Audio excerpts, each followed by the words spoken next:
And Yeah. it was so funny because while everyone's booing, she's like, yeah, come on. And then I started going, sit down, lady. He's a bad human being. Jim Brewer. Jim Jim Brewer. Brewer. Jim Brewer. Jim Brewer. Jim Breuer. Hey, this is Jim Brewer.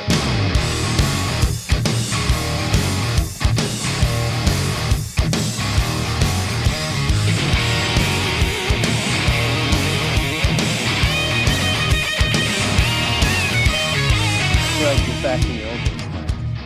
Oh yeah, this is going back.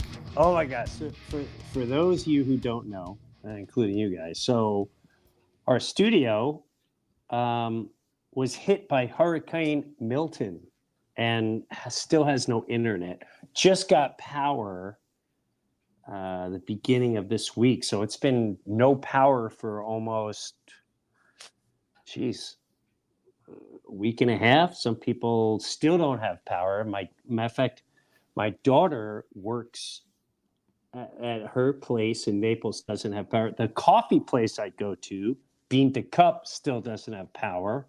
So, yeah, there's a lot of places in Naples. I mean, that hurricane hit pretty far, and my place came unscathed and all that. And so, for everyone that doesn't know, besides, of course, Margot and Mike who are on here, we tried going to the studio yesterday and it wasn't working. However, today I really wanted to talk to this gentleman that I met. I mean, and the circumstance I'm going to tell you how we met is absolutely, it's not so hilarious, the whole thing. But I really, really wanted to talk to him. So with that said, I was like, hey, I'm flying to North Carolina tomorrow. Is there any way we can get him on the show sooner than later? And so even though I'm in North Carolina right now, because tomorrow, whenever this airs, I'm going to be at what they call the Reawaken America Tour in North Carolina. And this is something that really, I just find this fascinating. I really just find this fascinating. And the way we cross paths is even crazier. So before I bring this gentleman on, let me just, I don't even know how to, you know what? Let's just bring him on. Please welcome Mr. Steve Rodriguez. Hey, Jim, how you doing? Thank you for having me on. What's going on, brother? So we're gonna save the name, Okay. for the ending. All right. I want to get into how do you end up at the micro wrestling event? It's actually the third time I've gone there. The first time we went, it was up at the Keys Bar, and it's kind of become a little tradition with the family. It's a lot of fun. You have a lot of fun there, Bro, I'm not gonna lie to you, Steve. I was so hesitant at first. I was a little worried about, I don't know, whether it be my ego, whatever, like, should I be there? But I'm also the type of guy, like, I like being in with the community, and like, I don't care as long as I'm myself. And then once I was comfortable and like I didn't care, I had the greatest time. I had the greatest time. I even found myself, I swear on my life, and I'm gonna have those guys on. I wanted to go, okay, I want to change would you be willing to change the name of this character to this? And can I write some jokes for you? Because a couple of guys have come out, you can tell they're kind of freewheeling, but if they have like boom, boom, boom joke, it would murder. And I really appreciated and loved what they were doing. I loved the characters they would get into. But I got a whole different name for the female. I think the female should change her name. What do you think it should be? I'll tell you right now, she should be called Possessed, because when she first came out, it's under Diva. Uh, She was, no offense, that I get the Diva. It was confusing. Like I was like, is she crazy? Is she supposed to be a diva? Because her eye makeup, she looked a little like this, and I went, God, she looks possessed. I went, she should be possessed. that would have been And on point. there you go. She's got the magic and the possession, and no one knows where her power comes from, and she's gonna put her possession on you. And I think that would enhance her character. But anyway, that's another whole story. But yeah, I found myself wanting to get really involved. So okay, so you've been a couple, and to be honest with you, Steve, I'm ready to go back. I'm totally ready to go back, and I want to go back because at the end of that event, I started getting into the characters, and one of my favorite part was, I think they should have plans. You know where I was sitting? I didn't see where you were sitting. Yeah, Did you yeah, yeah. You were over okay. to the left, over by the DJ stand, Yes. or the yeah. Across from me was some blonde chick hmm who, I don't know if she's been to the other events or what, or I don't think she's involved, but she started purposely rooting for the bad guy in one of the events. And Yeah, it was so funny because while everyone's booing, she's like, yeah, come on. And then I started going, sit down, lady. He's a bad human being, going into character. And yeah. I was like, I could have. So I want to go to the next event, and I want to go over the top and really enjoy it. So, okay, so you've been to a couple. hmm Uh, and then we meet at the beer tent. It's not even a tent, it's just a little stand where they have water drink. And I got a water. Actually, they ran out of water, and she gave me a Yeah. Sprite. She's like, we don't have no more water, you get a Sprite. And I thought it was funny how your kid was like, my dad's geeking out, and blah blah blah, is really into it. That's a pretty And I good was like, imitation of them. that's how I see everyone at that age. Everyone, no matter how Yeah. smart they are, it's like that. But I thought it was cool that he was there with you, and he was like, there was a part of him that was like, oh, this is cool for my dad. Mhm. Like we were still standing there. All right. I started asking you. You're a fireman, right? hmm Okay, and you're a Naples fireman, and Yep. but you were in the service. Tell me the story. Tell everyone the story that you told me when we were hanging out at that little stand. You start saying like, "Hey, when I was a kid, something you joined the military." Like, what? Go ahead. I'll just give the thing to you. Yeah, I joined the military at 17. I had to get my mom to sign, and she didn't want to, so I couldn't go active duty. I went reserve. So I was Why part did of you the my first want to join? Why did you first want to join? um I found out in December of my senior year that there was no money for college, so I needed money for college. That's right. Because that's what you told me. You were like, "Hey, man, it was Yeah. like I couldn't go to college, and I thought, oh well, if I join the military, at least I could see the world and blah blah blah." Okay, so you're 17 years old. This is like 1990, 1989. 89 is when 89. yeah. Wow. Okay. Okay. That's when I started So comedy, like really into it. yeah. Yeah, we were Okay. talking about that. Yeah. We're kids. We're little kids. Yeah, All no right. doubt. Okay. All right. And then so I signed up reserves so I could 1 week in a month, 2 weeks out of the year you get the college money. Ah, okay. So Okay. Right. yeah. And then so basically I did all my training. I got back to Miami, and I was like, all right, cool. I got this college money now. I joined my unit, and I was a part of the unit for 3 months. And then I got an anonymous phone call on a Saturday night that we were going to be activated Monday morning to go to war. Whoa. Are you freaked out by that? I would imagine you're freaked out at that age. Yeah, I was a college student on Friday, and Monday I was going to be flying out to go to war. And to Yeah, make because matters it's not even what worse, it's not what you go signed up ahead. for. And people say, Yeah, if you don't mind me, Steve, people say, well, if you join the military, it's what's expected. You can say that all you want, but at the right. end of the day, that's not why people join. A lot of people do not join to go, I hope I get to fight and defend the country. And that's no disrespect to any military. I know military. Even when my dad was in World War II, and one of the only things he would say is, don't let anyone say they're not scared at war. They're full of shit. Because I was True. scared every day of my life. Like, wow. So, okay. So they call you and they're like, yeah, you're going to war. All right. Yeah. Go ahead.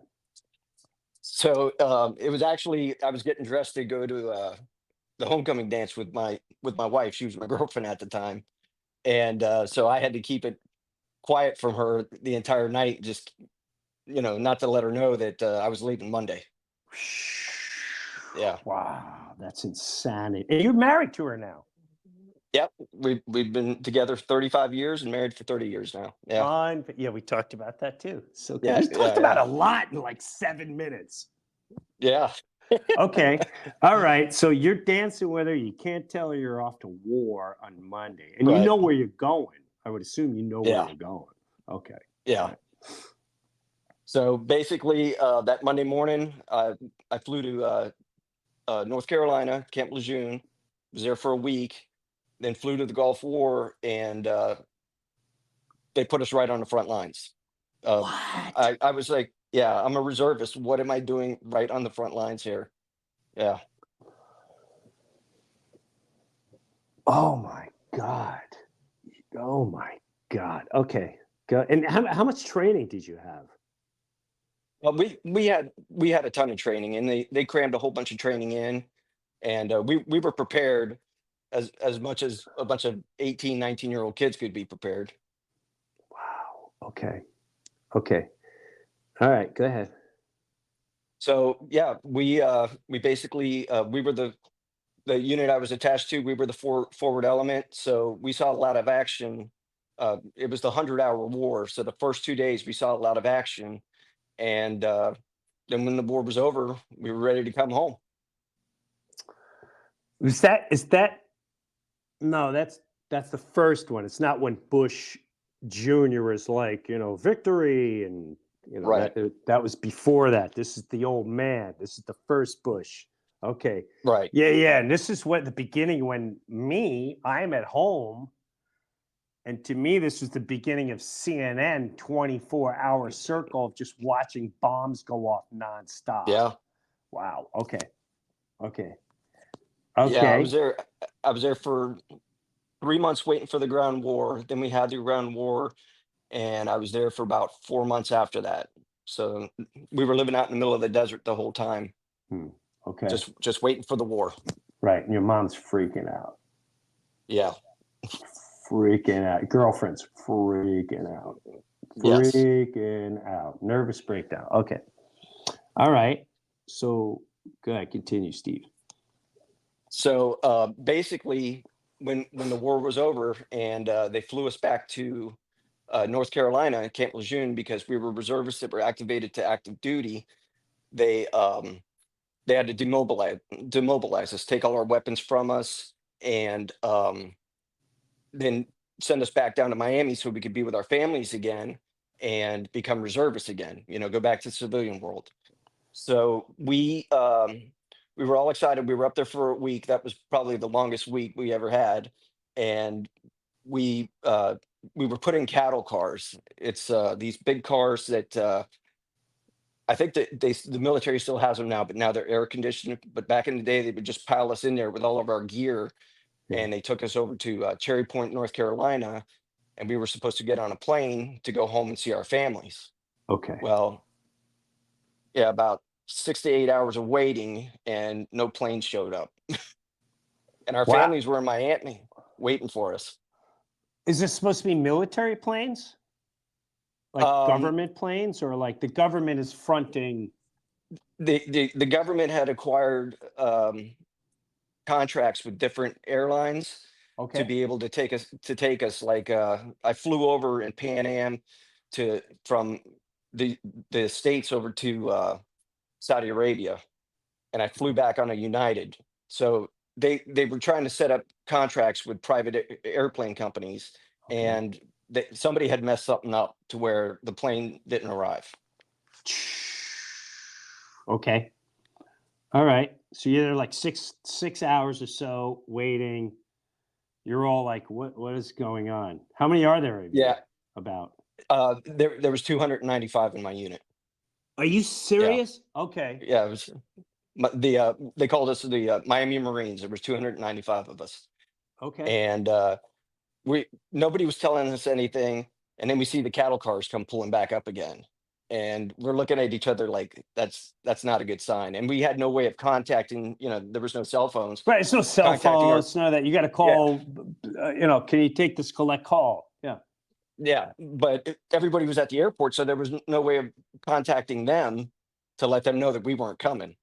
Oh wow. So we saw the Wow. cattle Okay. cars come pulling up, and then they broke the news to us that that we were going to have to go back to the barracks, and they didn't know when we would be able to fly home because no plane showed up for us. Wow. Okay. Yeah. Okay. So do you end up going back to the barracks? Like what goes on after that?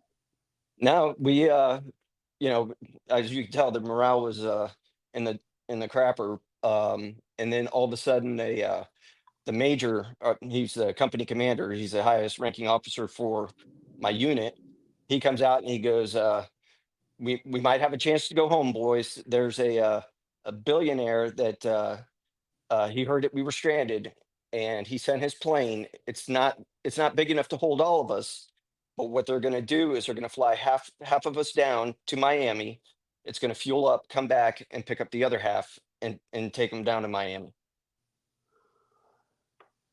That's insane. So a civilian Mhm. he didn't say how he heard about it or anything like that. He's just like It this, it it had come down from how the how the individual had found billionaire out heard about. about it. Yeah. No, No. it's yeah. All you know We is were just like your happy to hear top it. guy, your top military guy in your unit goes, a billionaire hears we're stranded. Yes. This whole Marine Corps is stranded. Mhm. He's going to send a plane, fly half us home, refuel, come back, get the rest of them. Okay. Correct. And you're all like, yeah, okay, well, believe this when it shows up, probably. Okay. Yeah.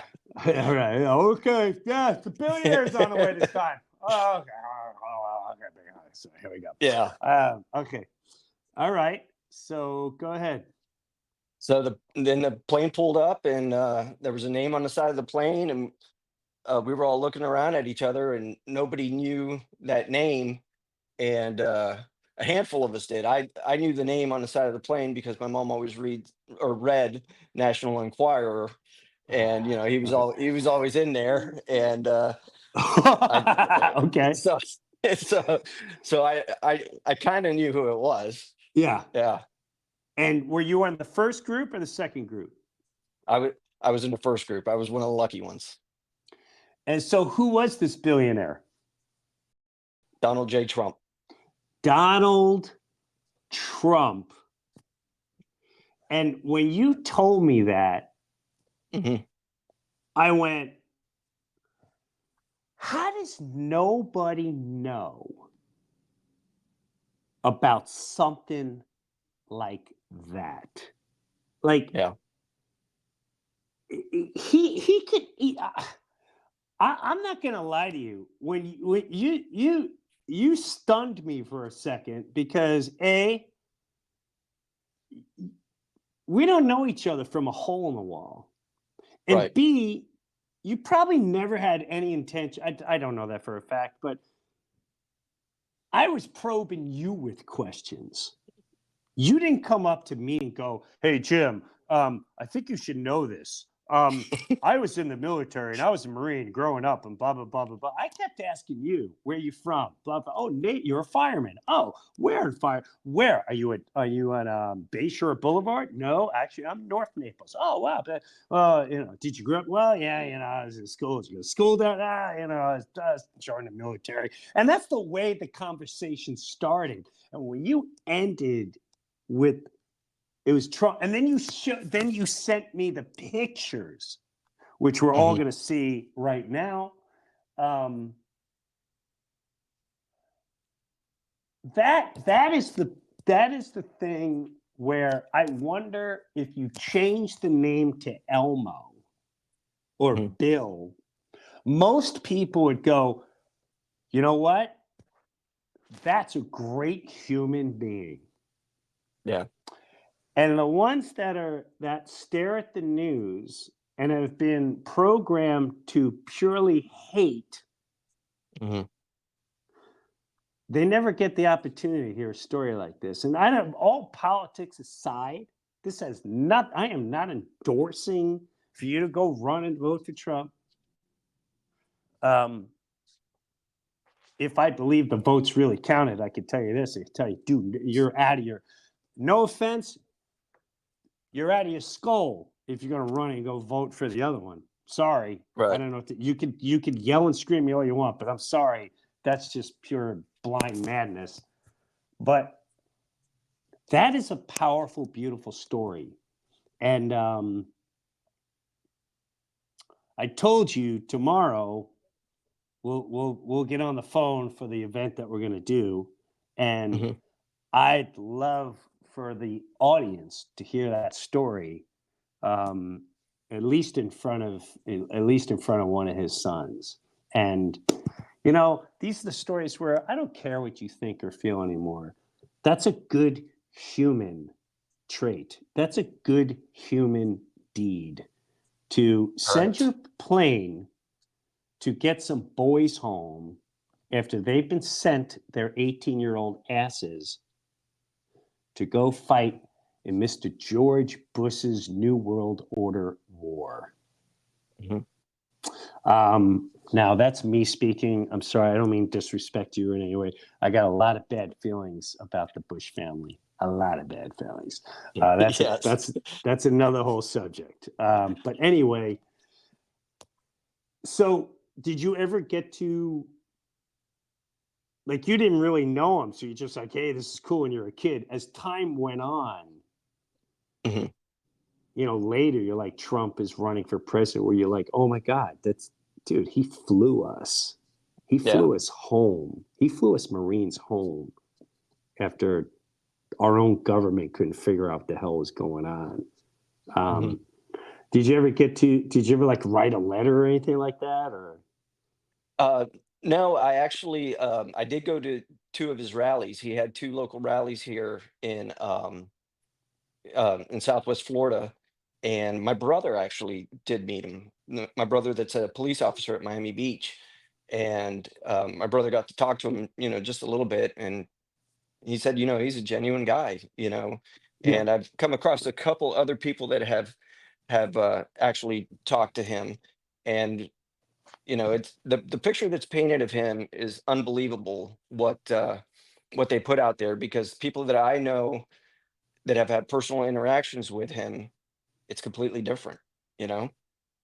No, same here. Same here. I have people in Jersey that had interactions with him. And that's a whole different, we won't even talk about politics, just the person. Right. And I tell everyone, how do you think you can handle an entire system spreading lies and hate about you from the minute you go, I'm going to run for office? It never existed until Yeah. he said that. And the minute that happened, it was and that is the first time, I got to be honest with you, I've always, to me, politics is professional wrestling. That's all it is. I never believed it. I don't believe in voting. I think it's all horseshit. However, I had some blue collar friends, and they were like, Jim, you got to vote for Trump. And I'm not going to lie to you.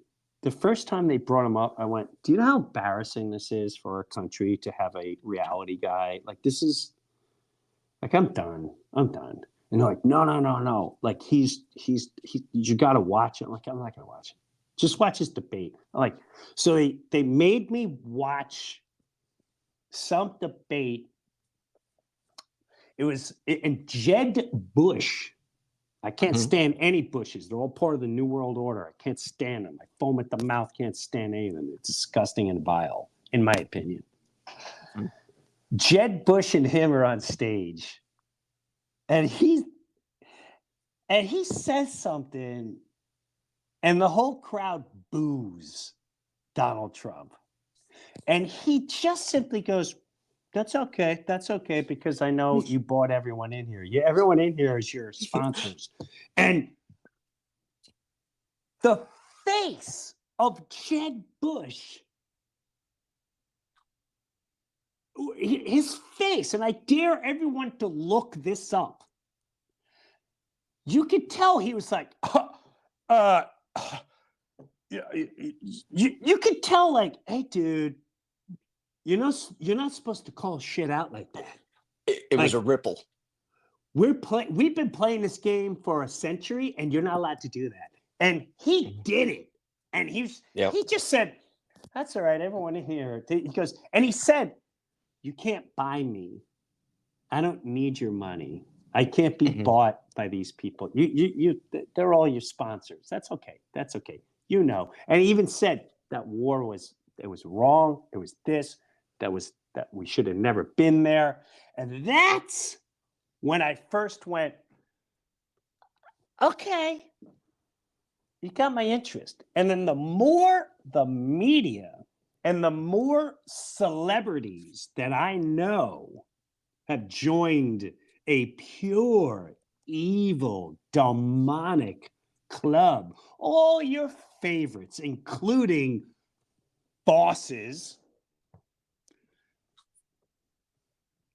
and they all came after him, and I went, oh, this guy's like the Donnie Brasco.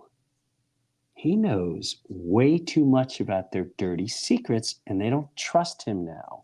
They don't trust him exposing their dirty secrets. And when I saw the blatant, filthy, disturbing lie from the whole he's a racist. No, this is the first thing I got. The kids came home like, Dad, he made fun of a special needs person. He's going like this. And you watch him, he does it at like every event. That's how he starts describing things, and they just so happen to, like, what about the other 8 times he did it?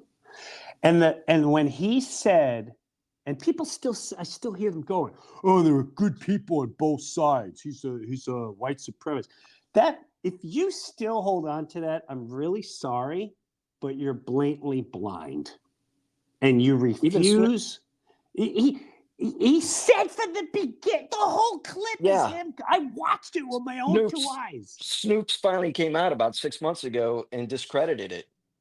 But the damage is done. Yeah. The damage. So the way the media and the other side work is they throw out the lie, they sell the lie, and it doesn't matter if it's a lie. Oh, it's Russia. It's this. He did that. Because the damage is done, and people are grasped onto the hate and that energy. And now that we know I watched him say with my own 2 eyes, go, now, there were good people on both sides. Now, I'm not talking about the neo-Nazis and the white supremacists. I completely denounce them. They have no right. He clearly said that. Yeah. And then the next day I'm listening to people in my own family and friends going, I can't believe he said. I said, no, he denounced them. No, he didn't. What are you watching? What are you watching? And Now, again, I don't know anything about him, but I know for a fact there's been a lot of hate and lies, blatant lies to go after this man. And I don't care what anyone says. When he did the thing like what he did for you and those Marines, I commend a human being and a man like Donald Trump. Absolutely. And I don't care what you say. I don't care what you say. Joe Biden Well, ain't doing that. Kamala Harris ain't doing that. George Bush ain't. I don't know anyone who did that. That's a powerful move. I'll tell you something about his character, and my brother and I had spoke about it. He's also a combat Marine. You have combat veterans, and then you have veterans, and there's just a different, like an invisible line to where the combat ones we kind of have a special brotherhood. And that day that he was shot, um, my wife was looking at me, and we were kind of watching it, and he bounced up and he started pumping his fist in the air saying fight, fight, fight. That shows his character, and he's not willing to quit. And my brother and I talked about it. The first time, my brother's unit, the first time they heard a bullet go down range, you have a bunch of Marines that are trained to do this. Mm. They crap their pants. And Right. same thing with my unit. And his first instinct was to jump up, even though the Secret Service agents were smaller than him, and he didn't care. He was ready to go. Yep. And Let that's me a tell you character. something. That's a incredible character. And I'll tell you what. You talk about a Marine hearing a shot and Yeah. crapping their pants. I go into a gun range and I'm Mhm. crapping myself. I don't like the guy 4 stalls down with the barrel. Like, oh my God. What does he have? I'm already crapping my pants, and I know everyone's safe in here. Which is another thing that drives me nuts about how they get everyone fighting nonstop about guns. Oh, we need guns and a thing. Let me explain something to all of America. Unless you have a gun, I'm not a gun guy. Mhm. But once I got one, because of my own personal reasons, when you go to a gun range and you hear a couple stalls down, kabang, kabang, and everyone starts going, "What do you got over there?" And they go, "Well, ever since they passed the law of whatever bullshit law they have, well, we knew to saw this off, weld this together, put this on there, shoots like a rifle and a sniper, but it's considered a pistol. So eat it, government." And that's when you discover politics is all a mirage, because you can Mhm. break all the laws you want. You're not taking guns. You're not getting guns. You're not going to, this could be illegal all you want. Guess what? People are still going to have it. Mexico's not supposed to have guns. People have fucking guns. So it's Yeah. all politics, politics, politics. So, bro, whew, I guess we'll see each other at the next micro. You know what we gotta do? We gotta hang out in Naples. Maybe having a coffee. So wait, you're North Naples. Yeah. I'll Yeah. have to I come by live up I'll have to come by in the the north area. firehouse. Who's the cook? Who's the cook at the Um, firehouse? it all depends. Sometimes it's a senior guy, or sometimes it's a new guy. Okay. Do you make the new guy do it, or like the new guy's like, "Hey man, I'm cooking. I'm doing Well, if non-GMO, fucking gluten-free, no sugar." we've had some of those, yeah. And usually, if it's a senior guy, it's because he's got a special recipe he wants to try out, and Okay. yeah, he'll hook us up. Okay. Well, I got to tell you, Steve Rodriguez, thank you for your service. Thank you, appreciate it. B, thank you for an incredible conversation. And C, thanks for being a good human being. Thank you. Good Same human to being. you. Yeah, man. I hope we get to hang out again. I really appreciate you sharing that story. It really made me go, my God, this is something people should hear right now right here, right now. Yeah. And whether you like the man or hate the man, those are the type of things that are going to bring us all together. And you could say, I hate Trump, but you have to admit that was a powerful move, what he did for Mr. Steve Rodriguez and that entire Marine unit. So thanks, brother. I appreciate it. All the best to you. Much love. And thanks for coming on. Thanks for coming on the podcast. We'll No catch up problem. soon. Thanks a lot for having me, Jim. Yeah, man. And I'll talk to you tomorrow. All right. Definitely. Later, Gator. Have a good one. All right. See you. What Steve Rodriguez said, you cannot deny the story of that man.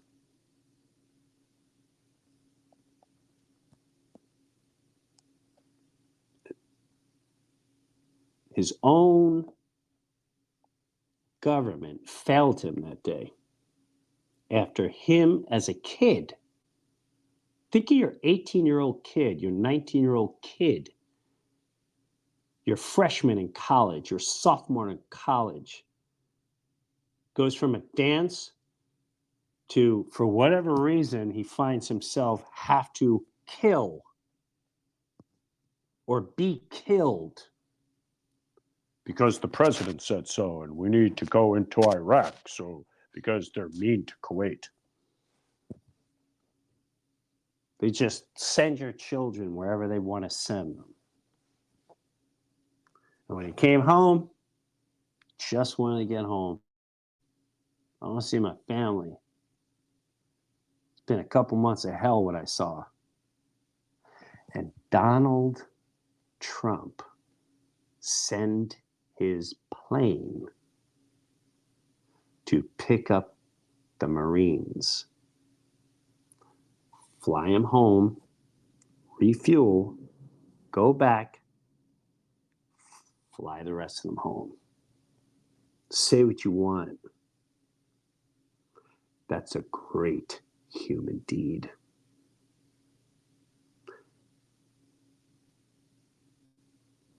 Steve always wanted to say thank you, and I will say thank you as well. Thank you. Thank you, Donald Trump, for that incredible moment. All politics aside. Catch you next time on the Breuniverse. Take a look around and what do you see? Mark the date down tonight, we'll make it history.